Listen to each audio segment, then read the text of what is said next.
At the end of the day, a great steak is simple. Quality meat, cooked right. These chains prove that that's harder than it sounds, especially when bottom lines are involved. While Ponderosa Steakhouse is best known for its buffet, the chain also has an a la carte menu that includes grilled entrees. Aside from chopped steak and signature sirloin tips, the restaurant also serves two classic steak options: center-cut sirloin and ribeye steak. While we can't be sure what grade of meat the chain currently serves, when it first opened in the 60s, Ponderosa used low-quality meats treated with enzymes to tenderize it. Many diners say that Ponderosa's steaks miss the mark in terms of quality and preparation. One unimpressed TripAdvisor reviewer says that they understand why the chain is going out of business, adding, "The steaks are of medium-low quality and seldom prepared correctly to order." A Yelp user seconds this, saying, "Food was awful and cost us $50 for two. Steak looked and tasted like it came from my elementary cafeteria." Applebees, opened since 1980, boasts around 1,650 locations in 14 countries. However, while Applebees is more affordable than many of the steakhouse chains in the US, this is reflected in the quality of its steaks. The chain serves USDA Select beef, the lowest grade of beef that ranks below USDA Prime and USDA Choice. This means that the restaurant's cuts feature minimal marbling and thus are less juicy and flavorful than most other restaurant steaks. Moreover, in 2021, the National Resources Defense Council gave Applebee's an F for its efforts to move away from antibiotic-free meat. Applebee's serves top sirloin and ribeye dishes, all grilled to your liking. However, the fact that the cuts are supposed to be prepared to order doesn't necessarily mean that you will be served what you requested. One TripAdvisor reviewer says that their steak from Applebee's was horrible, elaborating, "My steak was so rubbery, raw, and I could not cut it with my steak knife.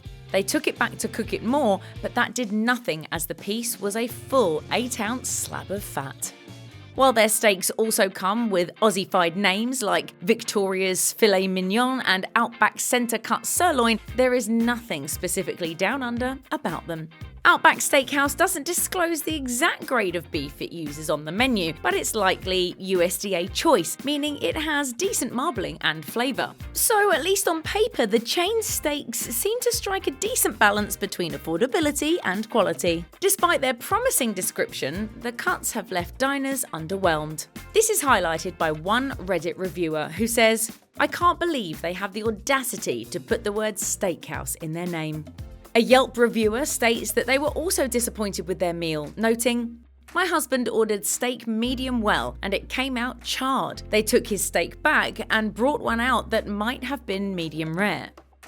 Logan's Roadhouse never recovered after it filed for bankruptcy and closed over 260 locations in 2020. Today, the casual dining chain is down to around 130 restaurants, most of them in the southeast and midwest of the US. Logan's Roadhouse uses USDA Choice beef, which falls between USDA Premium and USDA Select. To infuse them with flavour, the cuts are grilled on an open fire fueled by mesquite wood. Despite the appealing menu descriptions, many reviewers claim that the steaks at Logan's Roadhouses don't live up to the restaurant's promise. When a journalist from Business Insider reviewed the chain in 2023, they assessed that their meal didn't feel like a good value compared to those offered by other steakhouses, partly due to the small size of the steak. In addition, some reviewers have complained about the meat's quality, with one TripAdvisor user saying, "We ordered a 6-ounce sirloin steak that was basically all fat and gristle." Another TripAdvisor reviewer agrees, noting, "My grandma also got a filet and the steak was so tough she could not even chew it."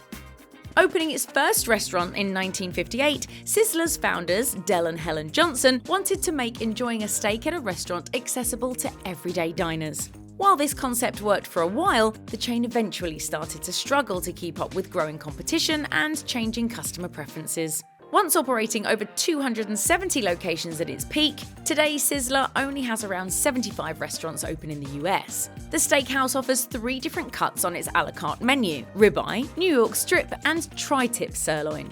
While Sizzler doesn't seem to publicly disclose the USDA grade of its beef, reviewers haven't been overly pleased with the chain's offerings. For instance, a TripAdvisor reviewer says, "The steak was similar to very cheap, thin, fatty steak you might get at, say, a high school cafeteria. So much fat, I hardly got any steak to eat." It appears that the restaurant's steak preparation also leaves much to be desired, with one TripAdvisor user complaining, "I ordered just a medium rare steak and mashed potatoes. It cost me $18. What I got was a medium steak." Established in 1978 with a focus on desserts, these days the Cheesecake Factory serves a staggering number of dishes, including 6 different steak options. These include grilled ribeye steak and filet mignon, as well as less traditional choices like steak Diane, carne asada steak, steak frites, and spicy ginger beef tenderloin.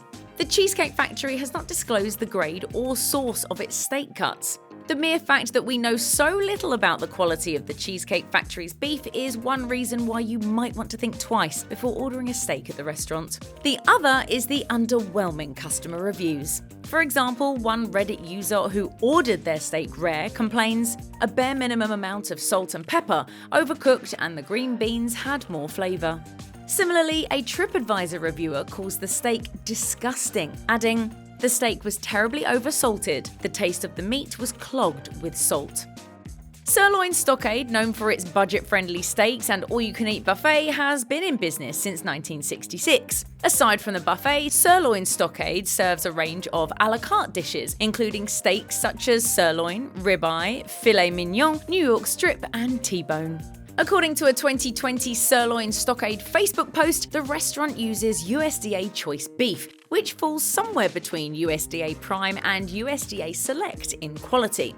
There is little doubt that the Sirloin Stockade has seen better days, now operating in just 8 locations in 5 states, and the quality of its steaks may be one of the reasons for this decline. One Yelp reviewer calls the chain's steak especially bad, elaborating, "It's stringy and mushy. For the price and the quality of food, it's definitely not worth it." A TripAdvisor user concurs, saying, "Ordered steak medium. That was a joke. About 5 inches in diameter and a 1/4 inch thick, no flavour at all, and overcooked."